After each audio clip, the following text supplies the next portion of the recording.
Hello साथियों, नमस्कार साथियों। जैसा कि आप जानते हैं कि पर्यावरण को हम लोग समाप्त कर चुके हैं और अब हम लोग बाल विकास की तरफ बढ़ रहे हैं। तो बाल विकास को पढ़ाने से पहले थोड़ा सा देख लें पेपर में क्या पूछा जा रहा है, उस हिसाब से फिर हम तैयारी करें। देखिए, यूपी टेट और सी टेट में यही एक अंतर है। यूपी टेट में आपका मटेरियल ज़्यादा आता है, पीडागॉजी कम आती है। सीटेट के पेपर में आपकी पीडागॉजी का बहुत महत्व होता है। अगर कोई थ्योरी से सवाल भी आता है तो उसको पीडागॉजी से कन्वर्ट करके ही पूछते हैं। तो बाल विकास शुरू करने से पहले मैंने सोचा पेपर आपको 2019 का आपके सामने रखूं तो आपको एक अंदाज़ा लगे कि पेपर कैसा आ रहा है। हालांकि कुछ लोगों ने देखा भी होगा, लेकिन एक बार मैंने सोचा उस पर चर्चा हो जाए, फिर उसके बाद मैं आपको महत्वपूर्ण टॉपिक ही केवल पढ़ाऊँगा। सारा पढ़ाने का कोई मतलब नहीं उसमें। तो आइए साथियों, शुरू करते हैं पहले क्वेश्चन से जो 2019 का है। तो कल इसको पढ़ने के बाद फिर जो मेन टॉपिक दिखेंगे उन्हीं को ही मैं कराऊंगा। जैसे कि बुद्धि मुझे दिखा, बाल्यावस्था किशोरावस्था से क्वेश्चन आए हैं, जीन पियाजे, स्किनर और वुडवर्थ, इन सब से कुछ क्वेश्चन आए जो इन्होंने कुछ चीज़ें बताई हैं हर अवस्था के बारे में, कुछ इन्होंने सिद्धांत दिए हैं अपने अपने। ये सब चीज़ें मैं आपको बताऊंगा। तो आइए साथियों देखते हैं। तो पहला क्वेश्चन है, निम्नलिखित कथनों में से कौन सा बुद्धि के बारे में सही है?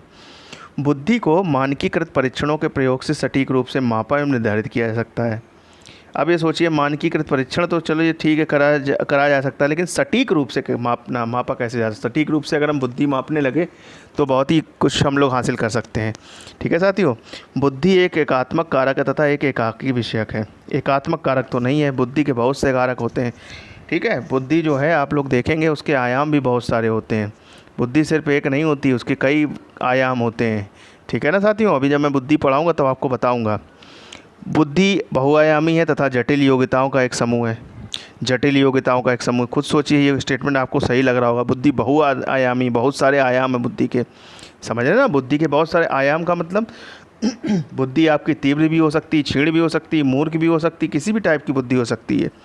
बुद्धि के कई आयाम हो सकते हैं। बुद्धि आप कितने आयामों में भी देख सकते हैं। बुद्धि एक निश्चित योग्यता है और जन्म के समय निर्धारित होती है। आप सोचिए, निश्चित योग्यता भी कर दिया और जन्म के समय से फिक्स भी कर दिया, तो ऐसा थोड़ी ना होता जो जन्म के समय कम बुद्धि का हो सकता है बाद में जाके वो IIT निकाल ले। ऐसा तो होता नहीं है ना? ऐसा होता है क्या? होता है। IIT क्यों नहीं निकाल सकता कम बुद्धि वाला? हो सकता है पढ़ने में उसका मन ना लगता हो, लेकिन हो सकता हो उसका ऐसा कुछ दिमाग हो, ब्रिलियंट टाइप का, असाधारण बच्चा हो, आपको लगता हो वो कम बुद्धि वाला हो, लेकिन वो क्या हो, पढ़ने में बहुत अच्छा हो।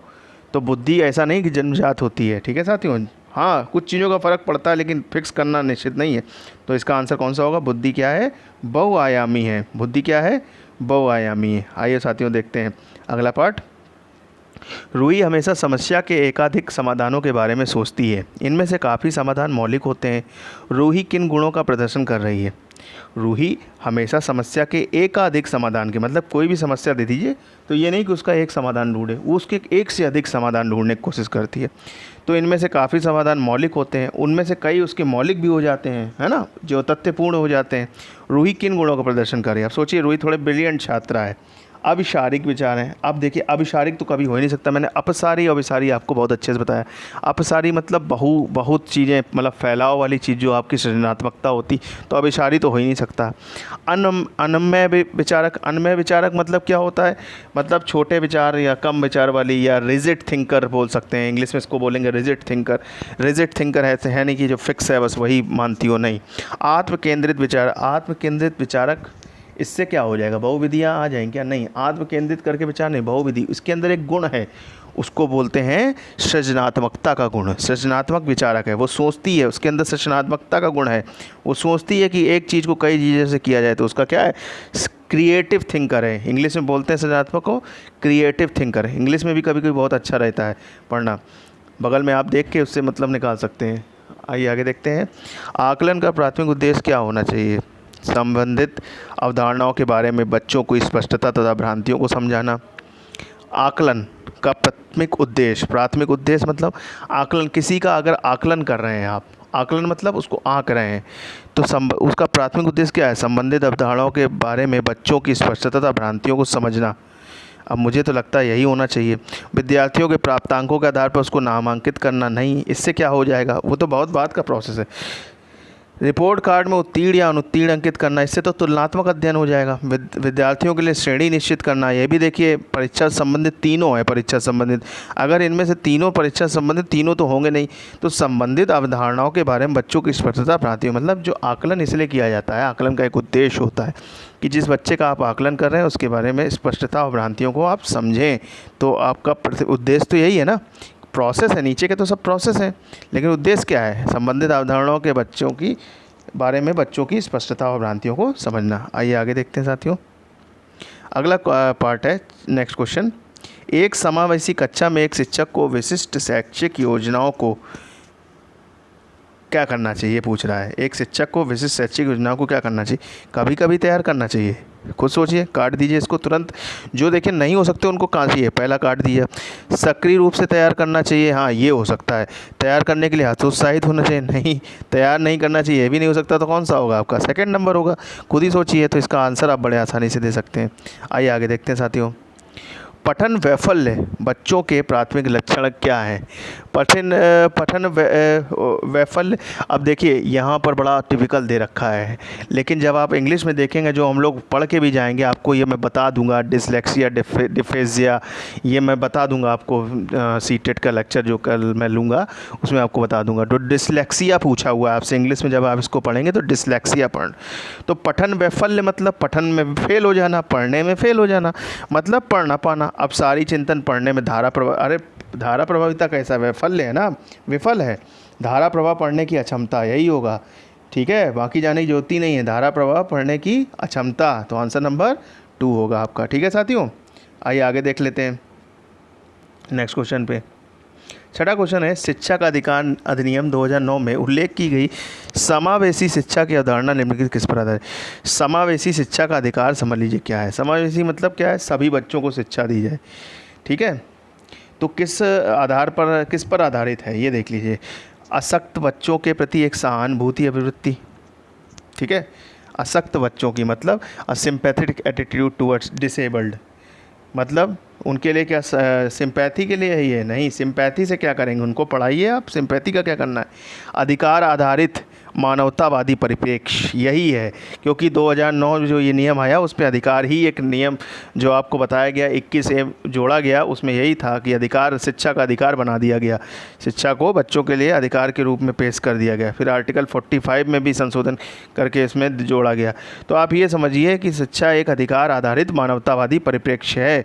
अगला पढ़ लेते हैं, मुख्यतः व्यावसायिक शिक्षा उपलब्ध करा करके अशक्त बच्चों को मुख्य धारा में। व्यावसायिक मुख्यतः ऐसा थोड़ी ना होता है, जो शिक्षा चाहे वो, व्यावसायिक शिक्षा भी अंग है, लेकिन ऐसा नहीं कि मुख्यतः व्यावसायिक है। सभी शिक्षाओं पर ध्यान दें। व्यवहारवादी सिद्धांत, ऐसा कुछ नहीं, व्यवहारवादी सिद्धांत होता है, लेकिन सभी बच्चों को समावेश करना है, तो अधिकार आधारित मतलब बच्चों को सभी को अधिकार दिया जाए पढ़ने का, ठीक है, मानवतावादी होना चाहिए। तो आपका ये होगा। शिक्षण अधिगम प्रक्रिया में वंचित समूह से संबंधित विद्यार्थियों के द्वारा सहभागिता कम होने की स्थिति में एक शिक्षक को क्या करना चाहिए। शिक्षक अधिगम प्रक्रिया में मतलब कोई शिक्षण चल रहा है, अधिगम प्रक्रिया चल रही है, उसके वंचित समूह से संबंधित विद्यार्थियों के द्वारा सहभागिता कम होने की स्थिति में शिक्षक को क्या करना चाहिए। मतलब कोई विद्यार्थी की सहभागिता कम हो रही है तो उसकी स्थिति में शिक्षक को क्या करना चाहिए। शिक्षक की दृष्टि से सोचिए, इस स्थिति को जैसी है स्वीकार कर लेना चाहिए। क्यों भैया, ऐसा क्यों करेंगे, तो इसको तुरंत काटिए। फिर क्या है, इन विद्यार्थियों से अपनी अपेक्षाओं को कम करना चाहिए। क्यों भैया, ऐसा क्यों करना चाहिए, आगे देखते हैं साथियों। अगला कह रहा है, अपने शिक्षण पद्धति पर विचार करना चाहिए तथा बच्चों की सहभागिता में सुधार करने के नए तरीके ढूंढने चाहिए, यही होना चाहिए। क्या बच्चों को विद्यालय से भगा देंगे। अगला चौथा पढ़िए जरा, हास्यास्पद है, तो तीसरा ही सही होगा। अपनी पद्धति पर शिक्षक को अपने ऊपर विचार करना चाहिए। बच्चों को ना हड़काना है, ना डांटना है, ना उनको दंडित करना है, ठीक है, ये ध्यान रखिएगा। तो अपनी शिक्षण पद्धति पर विचार करना चाहिए तथा बच्चों की सहभागिता में सुधार करना चाहिए। आइए अगला क्वेश्चन देख लेते हैं साथियों। अगला पार्ट है हमारा, अनेक घटनाओं के बारे में बच्चों के द्वारा बनाए गए सहजनुभूत सिद्धांतों के संदर्भ में एक शिक्षिका को क्या करना चाहिए। बच्चों को दंडित करना चाहिए, बार बार याद करने के द्वारा एक सही सिद्धांत में बदल देना चाहिए, रटने पे बल देना चाहिए, कभी नहीं, रटने पे तो कभी बल नहीं देना चाहिए, दंडित कभी नहीं करना है। प्रतिकूल प्रमाण एवं उदाहरणों को प्रस्तुत करके बच्चों को इन सिद्धांतों की चुनौती देनी चाहिए, बिल्कुल सही बात है। बच्चों के सिद्धांतों को अनदेखा करना चाहिए, ये भी नहीं होगा। तो काटने वाला जो आपको रूल बताया था, जो कैंसिल होने काट दीजिए, तो बचा कौन सा, तीसरा ही सही होगा, ठीक है, तो तीसरा आंसर सही हो गया। छात्र केंद्रित शिक्षा शास्त्र की क्या विशेषता है। बच्चों के अनुभव को प्रमुखता देना, यंत्रवत याद कराना, रटंत मतलब कराना, बिल्कुल गलत हो गया। योग्यता के आधार पर विद्यार्थियों को नामांकित करना तथा वर्गीकरण, भैया तुलना तुलना नहीं करनी है, ना उनसे भेदभाव करना है। केवल पाठ्य पुस्तक पर निर्भर करना, बिल्कुल नहीं हो सकता, केवल पाठ्य पुस्तक पर निर्भर करना नहीं होगा। तो आपके 3 गलत हो गए, तो पहला सही होगा, बच्चों के अनुभव को प्रमुखता देना। आइए साथियों आगे देखते हैं 10वां क्वेश्चन। संवेग एवं संज्ञान एक दूसरे में क्या है? स्वतंत्र हैं। संवेग तथा संज्ञान एक दूसरे में स्वतंत्र हैं, संबंधित नहीं। स्वतंत्र और संबंधित नहीं, तो बात तो वही हो गई ना। स्वतंत्र मतलब एक दूसरे पर डिपेंड नहीं, संबंधित नहीं, पूर्णतया अलग है, तीनों एक ही चीज़ हो गई। तो और होते क्या है, एक दूसरे में सन्निहित होते हैं। तो आप तीनों ऑप्शन से भी देख सकते हैं, तीनों एक ही ऑप्शन है, तो ये तो हो ही नहीं सकते हैं। तो आपका कौन सा आंसर सही होगा? दूसरा, सन्निहित हैं, एक दूसरे में क्या है? सन्निहित हैं। ठीक है साथियों, 11वां क्वेश्चन है, संरचनावादी ढांचे में अधिगम प्राथमिक रूप से प्रबलन पर केंद्रित है, अनुबंधन द्वारा अर्जित है, अवबोधन की प्रक्रिया पर केंद्रित है, यंत्रवत याद करने पर आधारित। संरचनावादी ढांचे मतलब कंस्ट्रक्टिविस्ट फ्रेमवर्क बोलना चाहिए। कंस्ट्रक्टिव फ्रेमवर्क मतलब कुछ संरचनावादी मतलब कुछ निर्माण टाइप का जो आपको समझना चाहिए अधिगम हो, जिससे बच्चे का संरचना ढांचा बिल्कुल तैयार हो रहा हो। तो वो किस पर केंद्रित है? प्रबलन पर केंद्रित है। प्रबलन मतलब सेंटर्ड अराउंड रेंफोर्समेंट, मतलब प्रबलन मतलब उसमें अगर कुछ कमी हो रही हो तो उसको बल देना। तो ये तो हो नहीं रहा है। संरचनावादी ढांचे में अधिगम पूछा जा रहा है, ये थोड़ी ना कह रहा है कि उसको क्या करिए, ये तो हो ही नहीं सकता।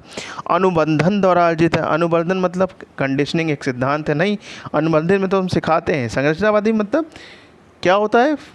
ऐसा प्रोसेस जिससे कि हम कुछ चीज़ का निर्माण करते हुए चले जा रहे हैं, संरचना करते हुए चले जा रहे हैं, ढांचा बना रहे हैं, संरचना करते।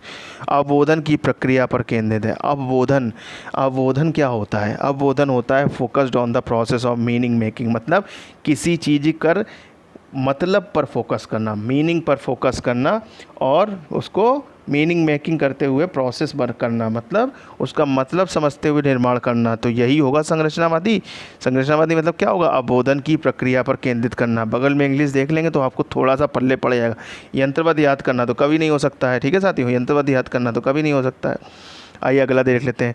विद्यार्थियों को स्पष्ट उदाहरण एवं गैर उदाहरण देने का क्या परिणाम है? मतलब स्पष्ट उदाहरण भी दीजिए और गैर उदाहरण मतलब जो उदाहरण नहीं है वो भी दीजिए। मतलब ऐसे चीज़ें दीजिए, दोनों चीज़ें हों जिसमें। यह विद्यार्थियों के दिमाग में भ्रांतियाँ उत्पन्न करता है, क्यों भैया, इससे क्या हो जाए? गलत। यह अवधारणाओं की समझ में अभाव पैदा करेगा, बिल्कुल गलत। देखिए दोनों निगेटिव हैं, काट दीजिए। अगला देखिए, ये अवधारणात्मक समझ के बजाय कार्यविधिक प्रक्रियात्मक ज्ञान पर ध्यान केंद्रित करता है। अब ये लगेगा कुछ अवधारणात्मक समझ के बजाय कार्यविधिक। अगला ऑप्शन है, अवधारणात्मक परिवर्तनों को प्रोत्साहित करने के लिए एक प्रभावशाली तरीका है। अब ज़रा देखिए तीसरे चौथे में कौन सा ज़्यादा आपको महत्वपूर्ण लग रहा है? तीसरे चौथे में तीसरा कह रहा है ये अवधारणात्मक समझ के बजाय, ऐसा तो गलत हो गया। अवधारणात्मक समझ के बजाय कार्यविधिक प्रक्रियात्मक ज्ञान पर ध्यान केंद्रित करता है। अब जरा चौथा पढ़िए, अवधारणात्मक परिवर्तनों को प्रोत्साहित करने के लिए एक बस मतलब जो अवधारणाएं हैं उनको प्रभावशाली, जो भी आपको पता है उसको प्रभावशाली तरीके से प्रोत्साहित करने का तरीका है। तो आपका आंसर नंबर 4 होगा। आइए 13 क्वेश्चन देख लेते हैं। बच्चों को अधिगम गतिविधियों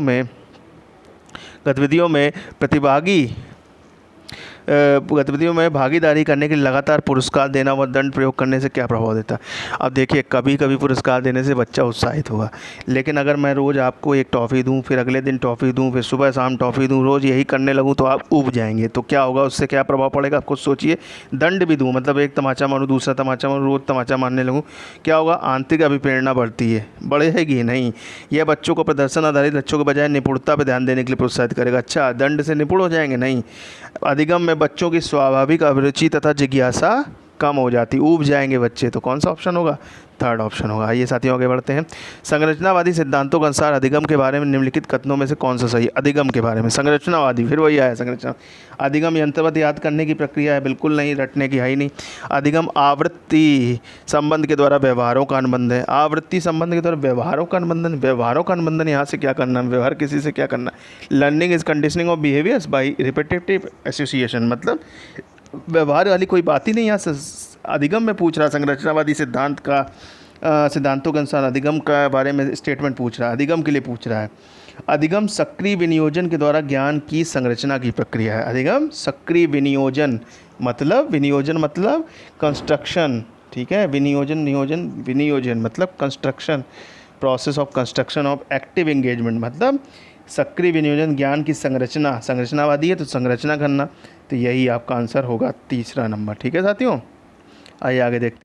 दो क्वेश्चन देख लेते हैं साथियों। शिक्षक बच्चों की जटिल अवधारणाओं की समझ को किस प्रकार सहज कर सकते हैं, मतलब जो जटिलता है बच्चों की उसको कैसे सहज कर सकते हैं, आसान कर सकते हैं। प्रतियोगितात्मक अवसरों की व्यवस्था करके प्रतियोगिता करा देंगे तो उससे क्या सहज हो जाएगी, जटिलता नहीं होगी। बार बार यांत्रिक अभ्यास के दौरान नहीं, क्योंकि उससे क्या फ़ायदा हो जाएगा, यांत्रिक अभ्यास से रटा देंगे लेकिन जटिलता थोड़ी दूर कर देंगे। अन्वेषण एवं परिचर्चा के लिए अवसर उपलब्ध करा के, हाँ ये लग रहा है आपको। तो दो काटे, तीसरा तो एक व्याख्यान दे के, व्याख्यान देने से भी नहीं होगा, खूब व्याख्या देते रहिए, जब तक आप उसकी मेन प्रॉब्लम पे नहीं जाएंगे तब तक वो दूर कैसे होगी। तो आपका आंसर नंबर थर्ड सही होगा। आइए साथियों आगे बढ़ते हैं। एक प्राथमिक विद्यालय की अध्यापिका बच्चों को एक प्रभावशाली समस्या समाधान करता बनने के लिए किस प्रकार प्रोत्साहित कर सकती, मतलब प्रॉब्लम जो आए उसकी सलूशन करता बनने के लिए किस प्रकार प्रोत्साहित कर सकती कोई शिक्षिका, केवल प्रक्रियात्मक ज्ञान पर बल देकर नहीं, केवल शब्द तो भूल ही जाइए, है ना। गलत उत्तरों को अस्वीकार करके दंडित करें नहीं, दंडित आ गया बस हटा दीजिए। बच्चों को सहजानुभूत अनुमान लगाने के लिए प्रोत्साहित करके तथा उसी पर आधारित विचार मंथन करके, हाँ बच्चों को सहजानुभूत मतलब ऐसे वो कराइए, मतलब इनकरेज करिए बच्चों को टू मेक इनिशिएटिव गेसेस, मतलब क्या है आपका सहजानुभूत मतलब पॉजिटिव अनुमान लगाने के लिए प्रोत्साहित करें तथा उसी पर आधारित विचार मंथन करने के लिए कहें, यही होगा।